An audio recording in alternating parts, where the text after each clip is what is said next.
Welcome to The Liberating Secret. My name is Sylvia Pierce and so glad to be with you again today. I hope you've been following us as I've been doing this chart presentation called What is Man? If you're hearing me by radio, you might want to get on cross.tv and you can see these videos as well. Otherwise, you might be want to write me and I'll be sure to send you a small copy of What is Man. You might like that as you listen through all these programs. If you've missed any of them, you can catch them on cross.tv or spiritbroadcasting.net. So we're continuing on today on chart 40. My goodness, you might say, how much more do you have to say, Sylvia? Well, however much the Spirit's going to say about all these great truths that we're bringing forth. And but what I'm talking about today is faith. I'm talking about our true activity is receptivity, which is faith, receiving the truth and standing in the truth. We were talking about moving into Romans 8 and not taking condemnation because you're trusting that the cross of Christ is your sanctification. Christ is your holiness. And but there will be a warfare. There will be a time where everything will testify the opposite. There will be a counterattack. Anytime a person takes a stand of faith, there will be a counterattack. It happened with me. As soon as I said, okay, I'm going to agree with you, Lord, that I am dead, buried, and resurrected in Christ, and He is dead, buried, and resurrected in me. And so therefore I'm going to stand by faith that the real me is Christ in me.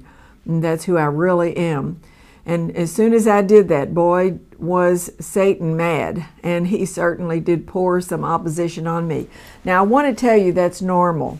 It's normal that Paul says this in Hebrews. He says, after you're illuminated, you will fight a great fight of affliction. Well, what is that affliction? Well, it's opposition against your stand of faith.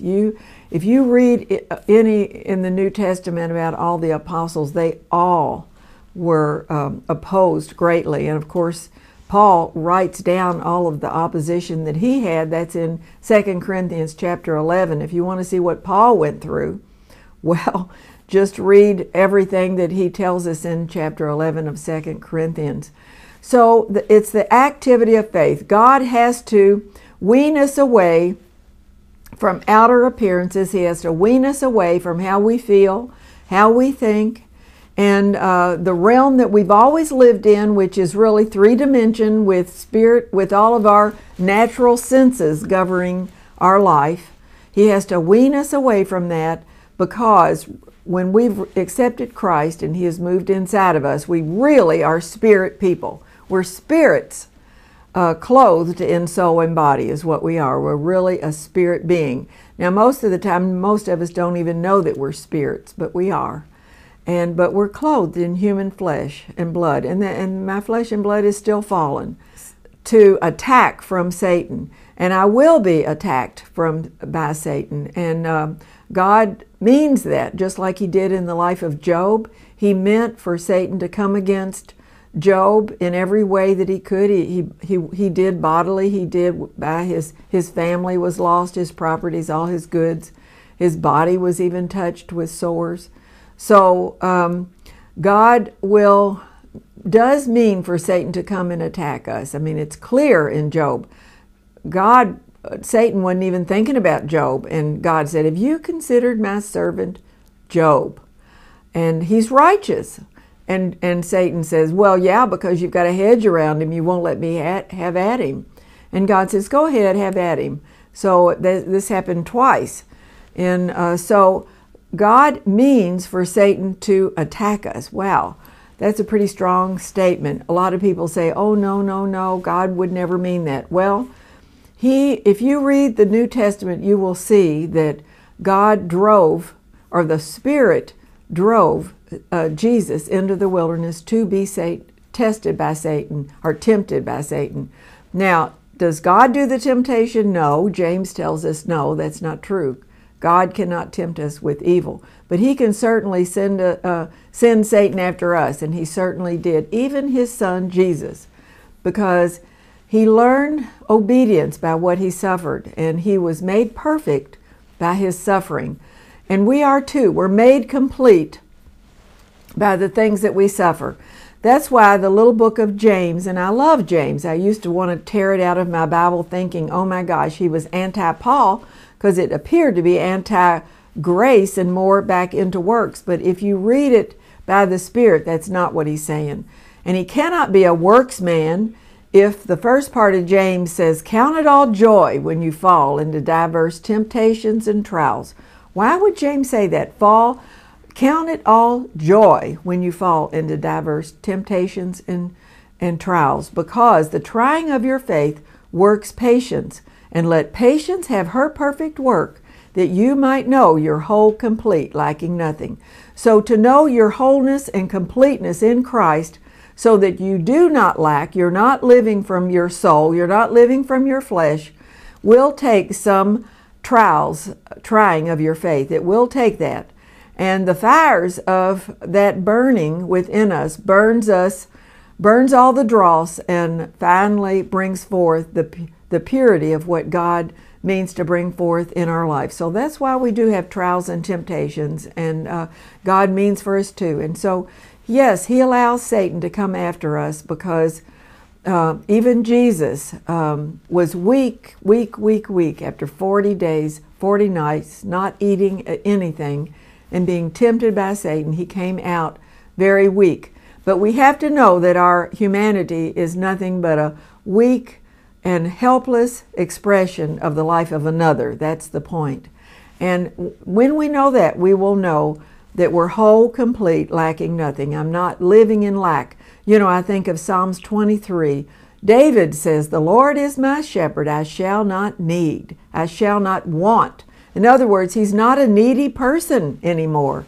So he's learned how to walk through his valley of the shadow of death. It's only a shadow when trials and temptations come. It's only a shadow of death, you see. It's not the real. It's only a shadow, but God is always with us. So he does mean that in our life, and to say anything opposite of that is not scriptural. So now the warfare begins as soon as you've taken a stand of faith. So that's what we're going to talk about in chart 40, the activity of faith. We walk by faith and not by sight, not by our own senses, outer senses, our five senses, but now we're going to be walking by faith. Now this chart says we leap from a satanic, wretched, striving self to our true self, Christ as us, Christ living in me, being the real me, that my true identity is Christ in me. And we walk and we leap by faith. It's a total leap by faith, because we hardly believe it. We just have to take God at his word, and that's all he wants us to do. Take him at his word. We walk in the truth of who we really are, and give no place to fleshly illusions of who we think we are, the fleshly illusions of who we think we are. And we stand against the devil's lies of who we are not, because we're not just our five senses. We're not just a flesh being. I'm not just me alone. That's not true. And I'm not just, and actually it's not even me that's producing the sins through me. That's what Paul saw in Romans 7. It's not I that do it. I'm not doing it. Thank you, Jesus. It's sin that dwells in my bodily members, causing me, producing those sins in me. Now, why is that? Because he was still living by the demands of the law. I can do it. I can try. I will strive to make it happen. And so now you're taking a stand of faith in another realm, in the spirit realm of who you really are and who God says you are, and there will be a warfare, I promise you. And he will teach you how to walk by faith and not by sight. The Holy Spirit will train you in the ways of the Lord, not just his acts. You know, so many people of God knows the acts of God, but we don't know his ways. These are his ways. Job discovered his ways. Job discovered at the end of his life that he was only a vessel. And that's why he had so much, that's why he argued with the Lord so much, is because, or argued with his friends and with himself and with God, is because he was saying, but I'm righteous, I'm righteous. Well, he had to realize that his righteousness was not him. It was coming from God. And God says, well, where were you, Job, when I created? Or you're saying you're God, you're acting like you're doing it, you're producing the good in you, you're not. And so Job says, oh, I repent. So we have to come to that place, the same as Job. And so we stand in chart 40, we stand against the devil's lies, who we are not. We are not an independent self trying to please God through fleshly powers which are satanic and sinful. And then we sit, and I think that's a book that Watchman Nee wrote, Sit, Walk, Stand, or Walk, Sit, Stand. I'm not sure the progression of that. But the last one I have here is resting in the facts that we are dead to sin and Satan, as well as dead to the demands of the law. The real me is Christ in me. So that's the end of that. The activity of faith. Our activity is not in our doing, but is in our receptivity. Our true activity is now receptivity. What we're going to take by faith, what we're going to believe by faith, what we're going to stand in by faith, what we're going to walk in by faith, and what we're going to say by faith. You see, our confession of faith, our true profession of faith. So what is it? So the next chart 41 just takes us right into who we really are, what the Bible says we are. And I'm not going to read all of these. I've got, I think, 29 verses here. Be sure to get these verses, and hopefully we'll put these up on the screen so that you will be able to write some of these down. And I'll just read a few of them. Number 1 says, we're justified, completely forgiven and made righteous. That's what Romans says. Number 3 says, I've been saved and set apart according to God's grace. And number 6 says, I am free forever from condemnation. Number 9 says, I have the mind of Christ. All these are scriptural references of who you are.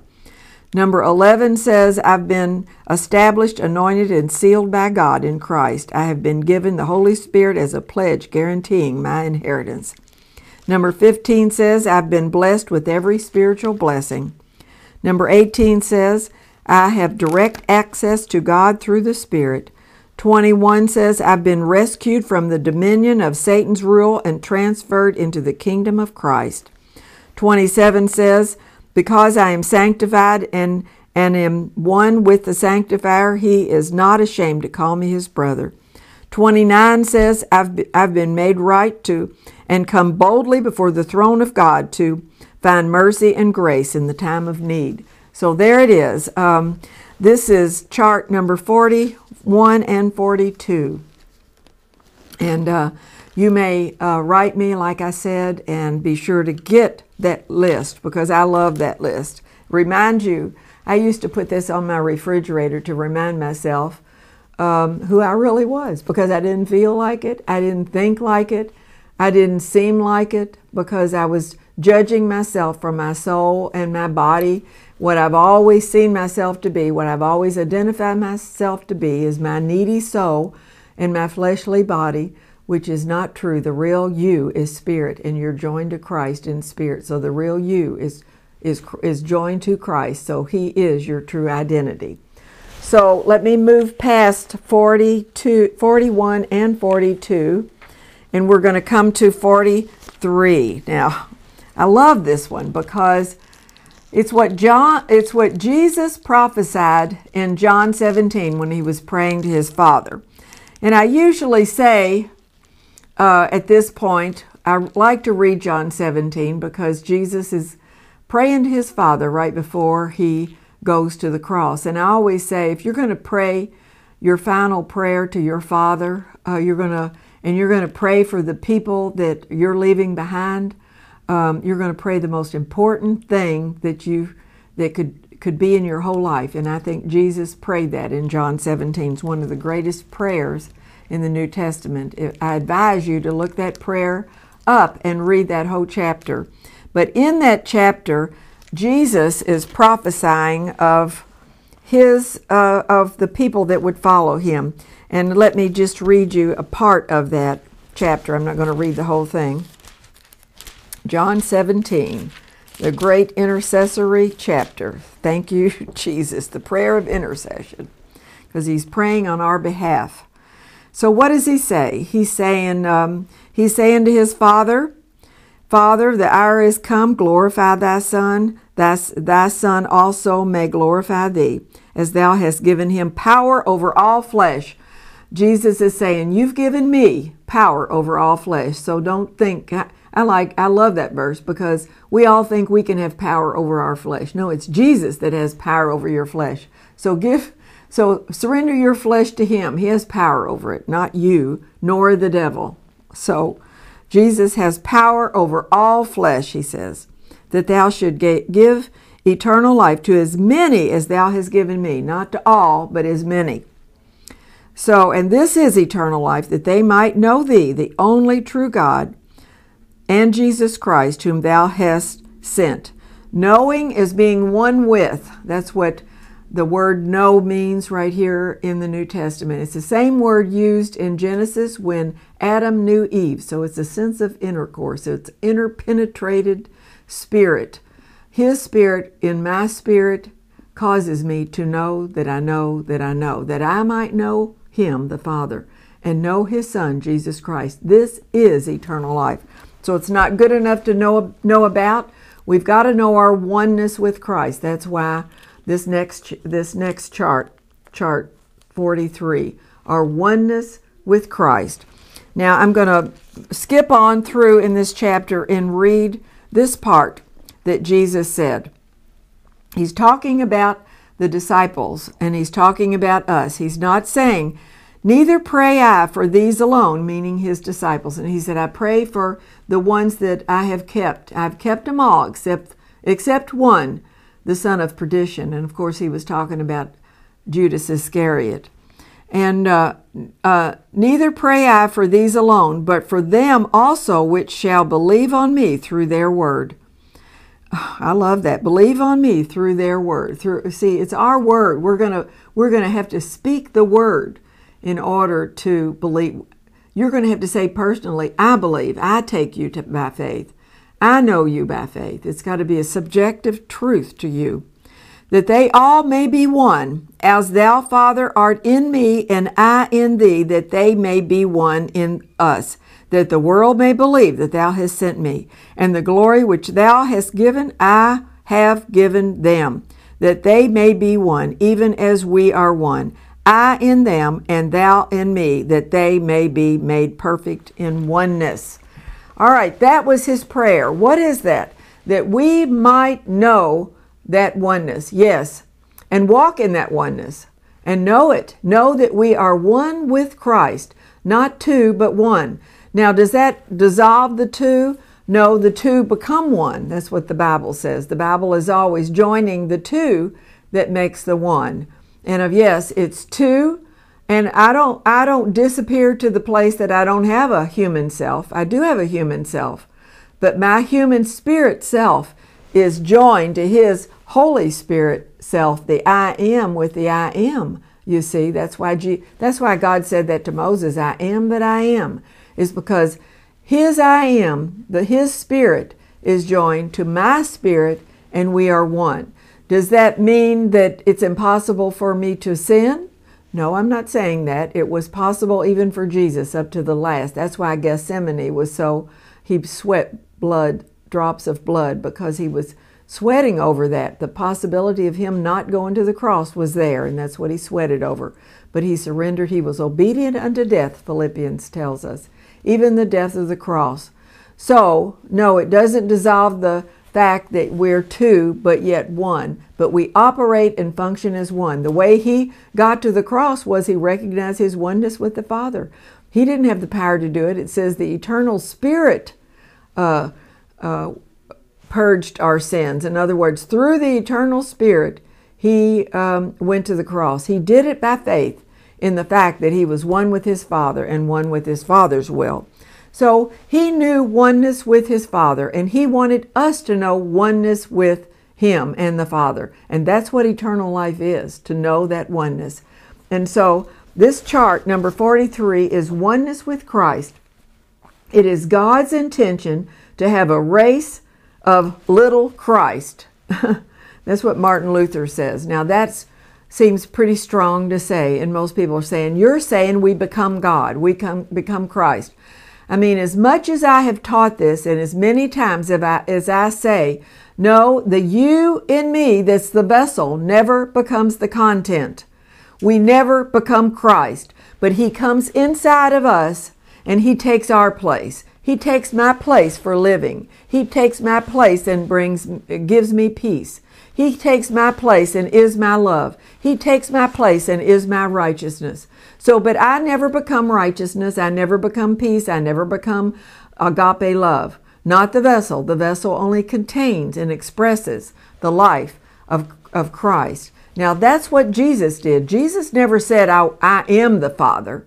Now, when he was ready to go to the cross, Philip said to him, Jesus, show us the Father. And Jesus says, have I not been with you so long that you have not seen me? If you've seen me, you've seen the Father. He didn't say, I am the Father. He still said there was a me to see. If you've seen me, the Son, you've seen the Father. You see? So he never said, I become the Father. And we can never say, I become Christ. I don't become Christ. But and then Jesus said, believest thou that I am in the Father, and the Father in me? The words that I speak unto you, I speak not of myself, but the Father that dwelleth in me, he does the work. So he never said he was the Father. We can never say, I am Christ. Now we can say that Christ lives in me and he expresses himself through me, but we can never say that is so fixed that it's impossible for me to sin. And so I don't even have to care about, I can sin or not sin. It doesn't matter. Whatever I do, I'm going to call it Christ. We're not saying that. I mean, there are people that say that, and they fall every time when they do say that. That's pride. You cannot say that. We're always we never become the content. We always remain the vessel. We always remain the cup. But he expresses himself through that cup. That's the privilege that we have as containers, as vessels, as branches, as bodies. You see, we're the body of Christ. He's the head. We never become the head. The body remains the body. The head remains the head. And the second person of the Trinity, the head, will come for the body one day. I mean, that's at the end. The head will actually come. The man Christ Jesus will actually come to earth again. My goodness, what a day. We're all waiting for that day.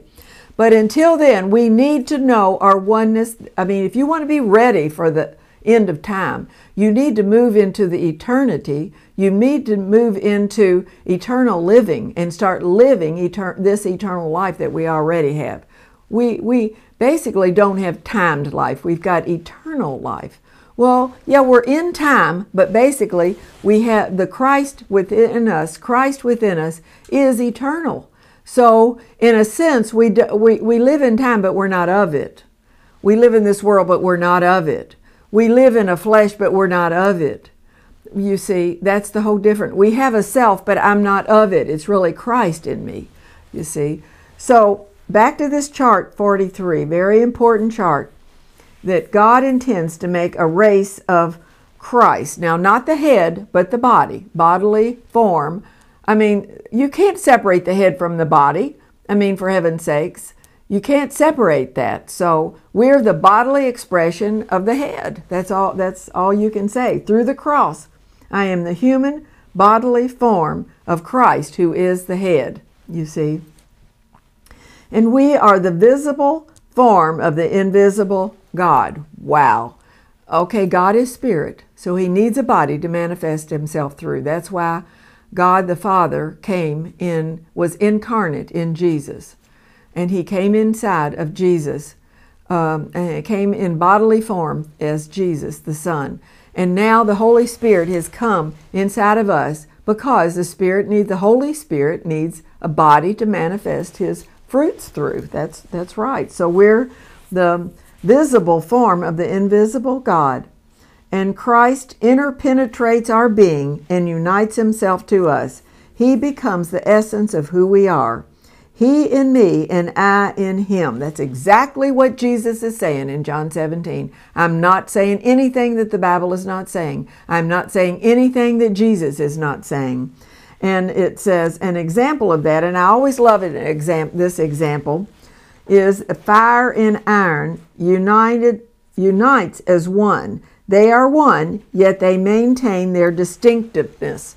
If I had a piece of iron and I put it in fire, the fire would interpenetrate the iron, but the iron would never become the fire, and the fire would never become the iron, but yet the interpenetration of the fire would illuminate that iron and make it look like something different than just a piece of iron, you see, because it's manifesting the fire. Well, we've got the fire of the Holy Spirit. I mean, John the Baptist said Jesus is going to baptize us with fire, water and fire. So the Holy Spirit and fire. So you better believe it. The Holy Spirit in us is fire, but it's right fire.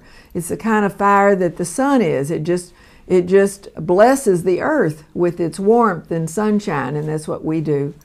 We live out that. We're like the moon. The moon doesn't have a life of its own. It just reflects the sun's light. And that's why we see the moon at night, is because actually it's reflecting the sun's light. It doesn't have a light of its own. We don't have a light of our own. We're just reflecting the light of the sun, S-O-N instead of S-U-N.